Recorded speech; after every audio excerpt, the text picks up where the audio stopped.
बहुत समय पहले एक छोटे से राज्य का शासक राजा विक्रम था, जो अपनी वीरता और न्याय के लिए प्रसिद्ध था।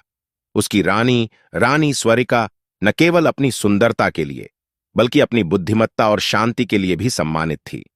राज्य में सब कुछ सही चल रहा था, लेकिन कुछ अजीब घटनाएं हो रही थीं।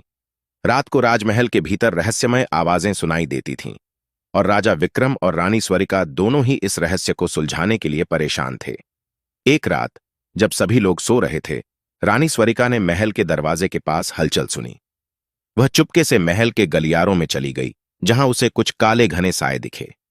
वे साए न तो इंसान थे न कोई जानवर।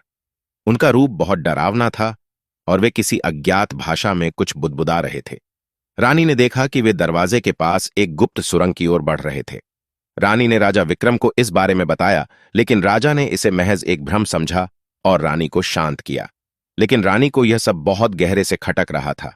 एक दिन उसने खुद इस रहस्य की तह तक पहुंचने की ठानी।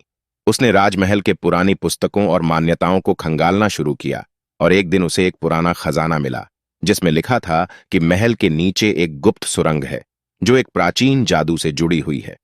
उस जादू से ही महल में अजीब घटनाएं घट रही थीं। रानी ने राजा विक्रम से फिर से इस बारे में बात की, लेकिन वह राजा को नहीं बता पाई कि वह खुद सुरंग में उतरने की योजना बना रही थी। रानी ने एक रात सुरंग की ओर जाने का रास्ता खोज लिया।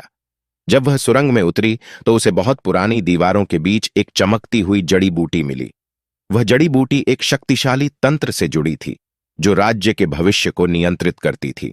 रानी ने जैसे ही उस जड़ी बूटी को छुआ, एक अजीब सी शक्ति ने उसे घेर लिया। रानी को होश तब आया जब उसने देखा कि वह महल के एक अजनबी कक्ष में है। वहां उसे एक कटा फटा पत्र मिला, जिसमें लिखा था, राजा विक्रम वह नहीं है जो वह दिखता है। वह एक अज्ञात अंधेरे शक्ति से बंधा हुआ है, और यदि उसे समय रहते नहीं बचाया गया तो राज्य के साथ वह भी नष्ट हो जाएगा। रानी ने तुरंत राजा विक्रम को यह पत्र दिया। राजा विक्रम ने पहले तो इस बात को नकारा, लेकिन जैसे ही रानी ने उसे तंत्र मंत्र की किताब दिखाई, राजा विक्रम की आंखों में डर साफ दिखने लगा। राजा ने स्वीकार किया कि वह एक दुष्ट तंत्र से बंधा हुआ था, जिसे उसने अपनी जवानी में अनजाने में जड़ लिया था। यह तंत्र उसे धीरे धीरे नष्ट कर रहा था। रानी ने राजा से वादा किया कि वह उसे बचाएगी।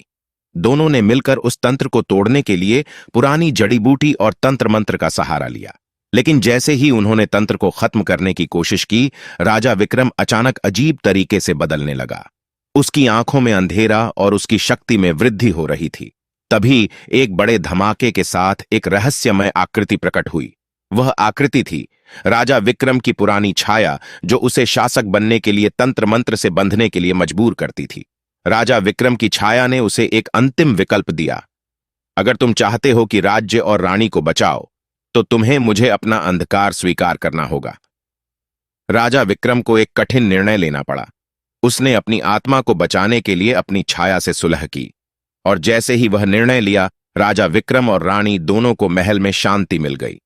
तंत्र का प्रभाव खत्म हो गया, और राजा विक्रम ने अपने राज्य में फिर से न्याय और शांति की स्थापना की। लेकिन कहानी का अंत सस्पेंस से भरा था। राजा विक्रम ने अपनी छाया से सुलह की, पर अब वह कुछ अलग था। रानी स्वरिका को इस बदलाव का एहसास तो हुआ, लेकिन वह पूरी तरह से समझ नहीं पाई कि वह राजा विक्रम है या फिर कुछ और। राजा और रानी के जीवन में शांति तो आई, लेकिन उस रात के बाद महल में कुछ अजीब घटनाएं फिर से घटने लगीं, और राजा विक्रम की आंखों में एक और अजनबी चमक दिखाई देने लगी।